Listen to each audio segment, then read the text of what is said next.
Now, sebelum itu saya nak habiskan dulu cerita pasal Zamihan ni, sebab lawyer Zamihan ni lawyer saya juga. Faizal Faizal ni lawyer saya juga. Mahkamah tolak surat tolak saman fitnah 2 juta Zamihan terhadap Mufti Perlis. Okay. Mahkamah Tinggi Kuala Lumpur menolak saman fitnah yang dikemukakan Presiden Pertubuhan Ahli Sunnah wal Jamaah Aswaja Dr. Zamihan Mak Zain terhadap Mufti Perlis Dr. Muhammad Asri Zainul Abidin. Semasa prosiding di dalam talian hari ini, Pesuruhjaya Kehakiman John Lee Kin Hao atau Muhammad Johan Lee memutuskan Zamihan gagal membuktikan salah satu daripada 3 unsur dalam saman berkenaan, iaitu penerbitan artikel yang berunsur fitnah. Pesuruhjaya Kehakiman itu berkata plaintif gagal memanggil penulis artikel berkenaan yang diterbitkan antara 2018 dan 2019. Selain pembuktian artikel tersebut, unsur lain dalam saman itu ialah kenyataan yang merujuk kepada plaintif serta kenyataan yang dikatakan telah membina plaintif. Lee berkata Zamihan juga gagal menghubungi wartawan yang membuat liputan forum pada 2019 di mana Asri didakwa mengeluarkan kata-kata fitnah yang dikatakan menjadi asas kepada artikel itu. Pesuruhjaya Kehakiman kemudian menolak saman sivil tersebut dan memerintah plaintif membayar kos banyak RM40,000 kepada Asri yang turut hadir semasa prosiding ini. Zamihan yang tidak lagi diwakili peguam memaklumkan mahkamah akan membuat rayuan di Mahkamah Rayuan. Okay, habis kat situ saya cerita.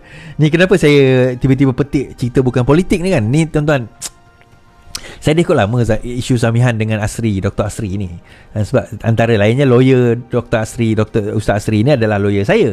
So dia ceritalah benda ni. Dia kata yang pertama, lawyer Zamihan pun tak sanggup lagi nak membela dia, tuan-tuan. Tak sanggup nak membela dia. Sebab apa? Kes ini dia macam ni. Dia kata Dr. Asri telah memfitnah dia. Alright, so bila minta produce bukti, okay, dia bercakap dalam satu orang. Apa yang dia cakap? Bawalah bukti percakapan tersebut. Dia tak boleh nak bawa. Kemudian di depan hakim tadi dia kata apa? Oh, ini technical, dia kata. Nanti dia akan merayu. Merayulah, tak ada masalah. Tak ada masalah. Saya tengok dia punya debat ni, tuan-tuan. Saya tak nampak level Zamihan ni. Saya nampak dia level kepada menjilat UMNO je dulu. Dulu dia kan dia pernah debat. Dia kata DAP tu kafir harbi, dia kata. Dia kata DAP tu adalah kafir harbi. Kan tuan-tuan pergi kat YouTube lah, cari di antara debat beliau dengan Dr. Mazli. Kan dia kata DAP kafir harbi ni, tuan-tuan, boleh bunuh, tuan-tuan. Kafir harbi. Kan? Ni sebab tu saya bawa isu ni. Inilah orang yang kata dia kata dia difitnah oleh Dr. Asri, tapi dia sendiri tak boleh nak bawa bukti. Hakim dia sendiri pun lawyer dia sendiri pun tak hadir. Tak ada lawyer dia. Malah ada satu lawyer dia kata pergi London, tak balik-balik, tuan-tuan. Orang macam ni kalau mendepani agama, saya risau. Orang macam ni kalau mendepani agama, membawa agama, saya risau, tuan-tuan. Saya ada tengok video-video dia. Saya tak berkenan sangat dengan ilmu-ilmu yang dia bawa. Bukan saya tak, dia ada perbezaan di antara Asy'ariyah, Maturidiyah dengan Salafi itu saya tolak tepi. Saya tolak tepi. Bukan saya kata bukan level saya lah, tapi bukan benda yang saya minat untuk dibincangkan. Tetapi even to the basic fiqh pun, saya tak kata saya pandai, tapi kita belajar pun dia tak boleh nak, orang kata apa, tak boleh nak carry dengan cara yang betul. Bukan semua ada. Kan, tuan-tuan tengok sendiri apa debat, dia punya hujahan tentang kenapa tarawih itu 20 rakaat dan bukan 11 dan 8. Okay, ini bagi non-Muslim mungkin confuse sikit, tapi saja saya nak bawa. Oh, macam ni memang banyak kat dalam negara kita ni, tuan-tuan. Banyak kat dalam negara kita. Dan dalam masa sama hari ini juga, tuan-tuan, tak habis lagi cerita Sultan Sulu ni. Kan, waris Sultan Sulu mohon rampas aset Malaysia di Belanda. Kita kata kerajaan gagal. Sekarang ini 15 bilion USD atau 69.5 bilion yang dianugerahkan kepada mereka terhadap kerajaan Malaysia, kepampasan itu. Sekarang ini Sultan Sulu kata dia nak take over, dia nak ambil yang dekat Belanda tu. Wan Junaidi kata dia dah pergilah untuk appeal dan sebagainya. Okeylah, fine, tak apalah, dia nak appeal dan sebagainya. Tapi ini berlaku dalam kerajaan PAS UMNO Barisan Nasional, tuan-tuan. Sekarang ni kerajaan mereka berlaku. Okey. Alright. Dan ada yang bertanya saya ini berkenaan dengan ada ni saya saja bawa cerita lain lah kan. Ni tak ada dalam line kita kan. Dia kata, betul ke Najib boleh datang ke Parlimen? Ya ke Najib boleh datang ke Parlimen, tuan-tuan? Tuan-tuan rasa macam mana?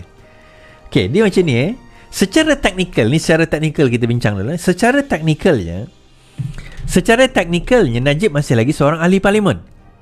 Okey, itu secara teknikal. Sampai bila sehinggalah lembaga rayuan beliau, lembaga rayuan menolak rayuan beliau untuk pengampunan.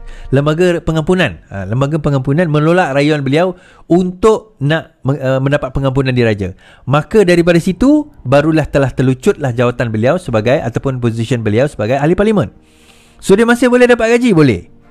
Kan? Privilege sebagai ahli parlimen setakat ini masih boleh. Tapi bukan ke dalam perlembagaan kata kalau dijatuhkan hukuman maka dia akan terlucut jawatan dia sebagai ahli parlimen. Betul? Kecuali dia membuat rayuan dan dalam rayuan itu dalam masa 14 hari dia membuat rayuan untuk pengampunan dan pengampunan itu tunggu untuk orang kata apa dialah sama ada diluluskan ataupun ditarik. Itu Now so soalannya, boleh ke dia datang ke parlimen? Secara teknikal ni memang boleh. Secara teknikal sebab kita tak ada presiden, tak ada apa orang kata, tak ada kes-kes terdahulu yang boleh kita jadikan rujukan. Tapi secara praktikalnya boleh. Secara teorinya boleh. Secara teknikalnya boleh. So dia boleh datang ke parlimen, tapi dia kena minta kebenaran KDN, dia kena minta kebenaran daripada daripada penjara lah untuk hadir ke parlimen sebagaimana dia hadir di di mahkamah. So kalau dia hadir juga ke parlimen dalam hari Isnin ini 1, 2, 3 hari bulan ni, dia going to be a history lah. Dia akan jadi satu sejarah lah di mana seorang banduan boleh datang ke parlimen dan menyertai perbahasan. Tetapi dalam masa yang sama juga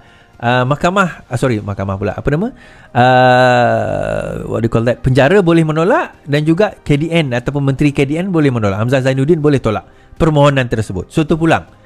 So mungkin dia orang desperate nak sangat lulus bajet ini, mungkin dia akan panggil, mungkin.